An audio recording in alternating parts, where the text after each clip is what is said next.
mag-iiba.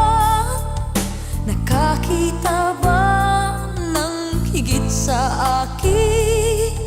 Kaya hindi na ako pinapansin. Di na ba ako ang nasa isip mo? Kung kaya't biglang-bigla kang nagbago. Di naman ganyan ang dating kilos mo. Hindi kaya mayroong ibang kasala sa pagmamahal?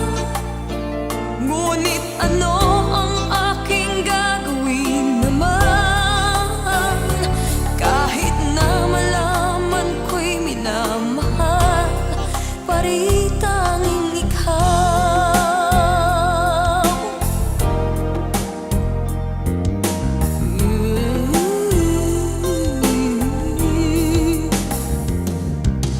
Di makaya kahit anong pagpigil, iwasan kita.